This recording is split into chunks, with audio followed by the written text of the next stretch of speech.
Guys, welcome back to गरीब vlogs. आशा करता हूँ बहुत अच्छे होंगे। मेरे पास मैक्सिमम नंबर ऑफ क्वेरीज आती हैं कि सर मुझे कनाडा का वर्क परमिट चाहिए। तो क्या पॉसिबल है अगर मैं टूरिस्ट वीज़ा पे वहाँ जाता हूँ और वहाँ पे जाके मैं कनाडा के टूरिस्ट वीज़ा को कन्वर्ट करूँ वर्क परमिट में। सो गाइस, आज की वीडियो इसी टॉपिक पे होने वाली है डिटेल्ड। सो सभी व्यूअर्स जिस भी कंट्री में आप रह रहे हैं, इस वीडियो को अंत तक जरूर देखना। होप सो विल ट्राई कि आप सभी के जो क्वेश्चंस के आंसर हैं मैं वो इस वीडियो में ब्रीफली एक्सप्लेन कर सकूं। सो गाइस, करते हैं start. So the answer is clearly no. ना तो आप टूरिस्ट वीज़ा पे काम कर सकते हैं इनसाइड कनाडा, और ना ही आप टूरिस्ट वीज़ा को वर्क परमिट में कन्वर्ट करवा सकते हैं इनसाइड कनाडा। तो यहाँ पर एक सबसे बड़ा क्वेश्चन जो रेस होता है कि हम कनाडा का टूरिस्ट वीज़ा फिर अप्लाई क्यों करें, बेनिफिट क्या है टूरिस्ट वीज़ा का। ठीक है, घूमने के लिए जाना है, अगर घूमने के लिए जाना है वो तो फिर हम ईजिली किसी भी कंट्री में घूमने फिरने के लिए जा सकते हैं, छोटी भी हो चाहे कनाडा हो चाहे वो यूएस हो ऑस्ट्रेलिया हो। बट हमारा मोटिव तो वर्क परमिट का है। बट अगर टूरिस्ट वीज़ा पे जाके वो कन्वर्ट ही नहीं हो सकता तो हम टूरिस्ट वीज़ा का क्या करें। The biggest question is this. So इसी क्वेश्चन का आंसर दूंगा। सो सबसे पहले आप जिस भी कंट्री में हैं, वर्क परमिट अप्लाई करने से पहले कुछ चीज़ों का ध्यान रखिएगा। आपके पास कोई स्किल कैटेगरी की जॉब होनी चाहिए। ठीक है, उसका प्रूफ होना चाहिए, डॉक्यूमेंटल वेरिफिकेशन होनी चाहिए, सैलरी अकाउंट भी होनी चाहिए या पे स्लिप होनी चाहिए। ठीक है, जितना ज़्यादा एक्सपीरियंस होगा उतने ज़्यादा चांसेस, पहली बात। सेकंड, आपके पास एक रिज्यूमे होना चाहिए। रिज्यूमे एक सिंपल नहीं ऐसा जैसे आप बनाते हैं, ठीक है, और वही आप चिप देते हो सारी जगह, नहीं। आपका रिज्यूमे एटीएस फ्रेंडली होना चाहिए। जिस भी व्यूअर्स ने मेरी एटीएस वाली रिज्यूमे की वीडियो नहीं देखी तो मैं डिस्क्रिप्शन बॉक्स में उसका लिंक शेयर कर दूंगा, आप वो वीडियो जरूर देखना। आपका जो रिज्यूमे है एटीएस फ्रेंडली होना चाहिए। दिस इज़ अ रीज़न कि आपको ना तो इंटरव्यू की कॉल आती है और ना ही आपका जो रिज्यूमे को देखना पसंद करेगा। उसके पीछे का रीज़न है, लॉजिक है, क्योंकि आज का जो टाइम है वो एआई बेस्ड है। ठीक है, तो अगर किसी एम्प्लॉयर के पास हज़ारों की तादाद में रिज्यूमे आते हैं तो उसके पास इतना टाइम नहीं होता कि वो सारा दिन रिज्यूमे ही कैरी करता रहे। नहीं, वो एक सॉफ्टवेयर है, जो सॉफ्टवेयर जो होता है वो जो है आपके रिज्यूमे को सिलेक्ट करता है, ठीक है, शॉर्ट लिस्ट करता है। तो वो कैसे हम शॉर्ट लिस्ट कर सकते हैं, डू वॉच ETS रिज्यूमे वाली वीडियो। नाउ अब बात करते हैं, जब आपका ये सेकंड स्टेप भी हो जाता है, उसके बाद आपके पास मेजर 3 डॉक्यूमेंट्स होना चाहिए। कौन कौन से? सबसे पहले, आप जिस भी कंट्री में रहते हैं आपके पास कोई प्रूफ होना चाहिए ऑक्यूपेशन का। आपके पास कोई जॉब होनी चाहिए, आपके पास कोई बिजनेस होना चाहिए, आपके पास कोई एग्रीकल्चर, कोई भी जॉब होनी चाहिए। सेकंड, सोर्स ऑफ इनकम होना चाहिए, उसका प्रूफ। जितना भी आप कमा रहे हैं, 20,000, 25,000, 50,000, 1 लाख, ठीक है, वो प्रूफ आपके पास होना चाहिए। And the third is funds के साथ साथ ITR प्रूफ, बिकॉज ITR जो है वो दर्शाता है, वो दिखाता है कि आपकी एनुअली जो है सैलरी कितनी है, टर्नओवर कितना है, ठीक है, पेंशन है या वट एवर जो भी आप काम करते हैं वो आपको ITR डिस्क्लोज करती है, और वही एक ऑथोराइज्ड प्रूफ है। And the second is funds, आपके पास एक सफिशिएंट फंड्स होने चाहिए। कितने फंड्स होने चाहिए? देखिए, कहीं भी साइट पे कुछ लिखा नहीं हुआ, ठीक है, बट इसके लिए मैं एक अलग से वीडियो बना दूंगा।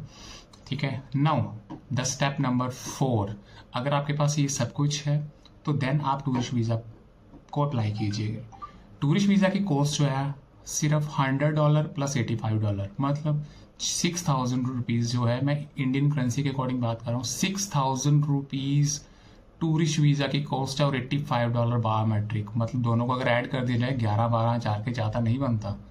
गाइज, यस ट्रूली, आप लाखों लाखों पे करते हैं ना, आपको बिल्कुल भी ये चीज़ नहीं पता। 11 से 12 हज़ार में आप कनाडा का टूरिस्ट वीज़ा जो है अप्लाई कर सकते हैं। और वीज़ा जो है इट्स टोटली डिपेंड अपॉन आपकी फाइल प्रेजेंटेशन कैसे करता है आपका एजेंट, आपका एक्सपर्ट, आपका कंसल्टेंट, ठीक है, जिससे आप फाइल अप्लाई कर रहे हैं। एंड द सेकंड, आपके डॉक्यूमेंट्स, आपकी प्रोफाइल कितनी स्ट्रॉन्ग है, ठीक है, इस चीज़ का जरूर ध्यान रखना। तो जब आप टूरिस्ट वीज़ा अप्लाई करते हैं, आपका टूरिस्ट वीज़ा आ जाता है, ठीक है, 1 साल, 2 साल, 10 साल, वो वीज़ा की वैलिडिटी डिपेंड करेगी आपकी पर्पस ऑफ ट्रैवल पे। आपका पर्पस ऑफ ट्रैवल छोटा है, बड़ा है, कैसा है। पहले होता था 10 साल का मल्टीपल एंट्री वीज़ा, हर एक को मिलेगा, चाहे 10 दिन के लिए कोई जा रहा है, चाहे 1 साल के लिए जा रहा है। बट नाउ सिनेरियो जो है वो चेंज हो चुका है। आपके पर्पस ऑफ विजिट के अकॉर्डिंग ही आपकी जो वीज़ा की ड्यूरेशन है वो डिपेंड करेगी। ठीक है, बस यस 6 मंथ की एंट्री रहती है। आपको जो वीज़ा मिलेगा वो 6 मंथ का से ज़्यादा का ही मिलेगा। ठीक है, एंड 5वां स्टेप जो है, जब आपका वीज़ा लग जाएगा तो आपको क्या करना है, वहाँ पहुँचने के बाद जो आपका पास रिज्यूमे है, ठीक है, वो आपको अपनी ईमेल्स में रख लेना है। ठीक है, नाउ उसके बाद आपका काम वहाँ पर स्टार्ट होता है। आपको वहाँ पर जाने से पहले अपनी होम कंट्री से ही होमवर्क करना है। ठीक है, कि आपकी जॉब के अकॉर्डिंग किस प्रोविंस में किस एम्प्लॉयर के पास जो है वो पोजीशंस अवेलेबल हैं। ठीक है, या फिर अवेलेबल होंगी इन फ्यूचर में। तो आपको ये सब कुछ सर्च करके अपना होमवर्क जो है करके जाना। There are number of sites. आप लिंक्डइन पे एक्टिव रह सकते हैं, आप इंडीड पे एक्टिव रह सकते हैं, आप मॉन्स्टर डॉट पे एक्टिव रह सकते हैं, आप जॉब बैंक पे एक्टिव रह सकते हैं। मैं ये नहीं कहता कि इन साइट से आपको जॉब्स नहीं मिलेंगी या जॉब्स मिलेंगी, बट जो कनाडा का एक एम्प्लॉयर है उसकी फर्स्ट प्रेफरेंस वही होती है कि वो उसी एम्प्लॉयर को पास हायर करे जिसके पास स्किल के साथ साथ अगर वो इनसाइड कनाडा है। ठीक है, रादर देन आउटसाइड कनाडा, क्योंकि अगर वो आउटसाइड कनाडा होगा तो इट टेक्स टाइम कि उसका सब सारा प्रोसेस करने के बाद, बट उसको अगर अर्जेंट हायर होगी, हायरिंग करनी हो तो वो क्या करेगा।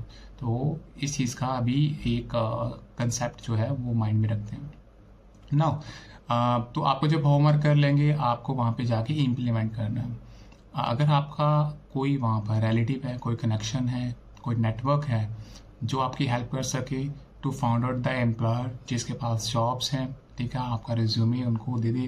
ठीक है, फिर उसके बाद इंटरव्यू हो, इंटरव्यू के बाद ठीक है सिलेक्शन प्रोसेस है, और सिलेक्शन प्रोसेस के बाद वो ऑफर लेटर इशू करता है जिस पे आप सारी टर्म्स कंडीशंस जो भी है, ठीक है, वो आप चेक करते हैं, साइन करते हैं। फिर उसके बाद क्या होता है, वापस दे के वो LMI का जो प्रोसेस है वो स्टार्ट करता है।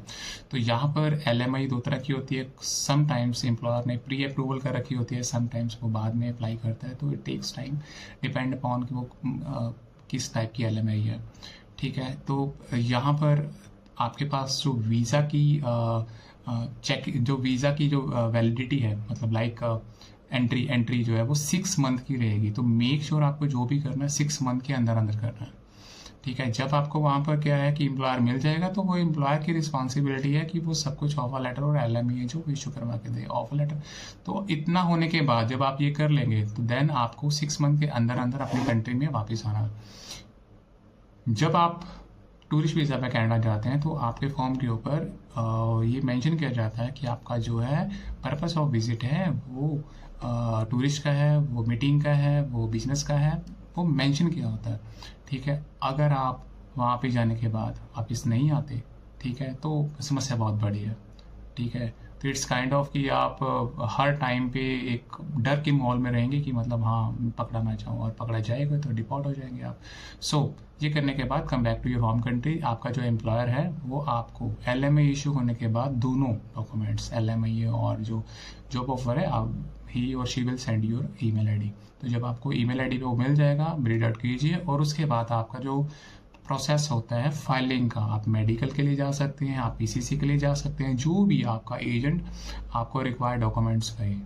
तो यहाँ पर जब आप ऑनलाइन फाइल अपनी कंट्री में जाने के बाद सबमिट करते हैं तो गाइस 155 कैनेडियन डॉलर इसकी जो फीस है, 8 से 9 हज़ार अप्लाई करने की फीस है। तो आप खुद सोचिए कनाडा का टूरिस्ट वीज़ा का कितना बेनिफिट होता है आपको। सिर्फ आप 10, 11, 12 हज़ार में वीज़ा ले लेते हैं, और जब आपको LMI और ऑफर लेटर मिल जाता है 8-9 हज़ार में आपको जो है एम्बेसी फीस के साथ अप्लाई करते हैं तो आपको जो है वर्क परमिट मिल जाता है। मोटा मोटा 20-25 हज़ार का खर्चा है, दैट्स इट, जो आप लाखों रुपए पे करते हैं। हाँ, इसमें हो सकता है कि जो जिससे आप अप्लाई करते हैं वो 10, 15, 20, 50 हज़ार वो भी अपनी सर्विस चार्जेस ले ले, बट इससे ज़्यादा नहीं है। अगर आप यही प्रोसेस टूरिस्ट वीज़ा पे ना जाके अपने कंट्री से करते हैं तो आपको पता ही है टाइम भी लगता है। ठीक है, टाइम लगता नहीं है, टाइम वेस्ट होता है। ठीक है, और जो पैसे जाते हैं आपके हज़ारों लाखों में, उसका तो हिसाब ही नहीं है। तो इसीलिए मैं रिकमेंड करता हूँ कि आपको अगर कनाडा का वर्क परमिट चाहिए तो आप टूरिस्ट वीज़ा में जाके खुद वहाँ पे ढूंढें, खुद एम्प्लॉयर से मिलें, खुद इंटरव्यू दें, सारा प्रोसेस आपको वो खुद बताएंगे। इवन अगर फिर भी आपको लगता है कि कनाडा में जाने के बाद यार ये चीज़ें हमसे नहीं पॉसिबल ही नहीं है, there are number of RCIC affiliated member in Canada जो आपकी हेल्प करेंगे, ठीक है। और उनके पास तो ऐसे ही है जैसे इंडिया में जॉब्स अवेलेबल होती हैं, और उनके पास एक कंपनीज के साथ एक लिंकअप होते हैं, ठीक है। जिस प्रोफाइल की हायरिंग के लिए उसको एक कैंडिडेट चाहिए, तो जैसे ही उनको वो कैंडिडेट मिलता है तो वो क्या करते हैं कि अपनी फ़ीस बता के कंपनी के साथ जो है वो मीटअप करवाते हैं इंटरव्यू के लिए। तो आपके पास एक अदर ऑप्शन ये भी है कि वहाँ पे जाके आप जो इमिग्रेशन लॉयर्स होते हैं, जो इमिग्रेशन कंसल्टेंट्स होते हैं, ठीक है, आप उनकी भी हेल्प ले सकते हैं। अगर उनकी हेल्प नहीं लेना चाहते, इट्स ऑल ऑन यू, आपके अगर कोई नेटवर्क में है तो आप उसकी हेल्प ले सकते हैं। बट अगर आप अकेले जाके सब कुछ करेंगे, ठीक है, यस थोड़ी सी हेडक ज़रूर होगी, थोड़ा सा आपको हार्ड वर्क ज़्यादा करना पड़ेगा। अगर आप ये चीज़ें नहीं करना चाहते तो ऑलरेडी मैंने आप उसका भी अल्टरनेटिव आपको बता दिया है।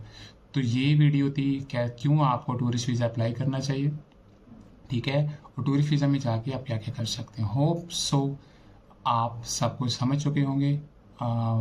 कोशिश ये की थी कि इस वीडियो में सब कुछ क्लियरली एंड डिटेल्ड में आपको बताया सकूं।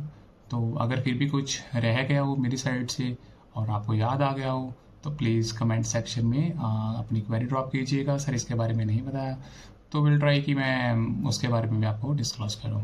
सो वीडियो बहुत लंबी जा चुकी है, ख़त्म करते हैं इसी वीडियो को।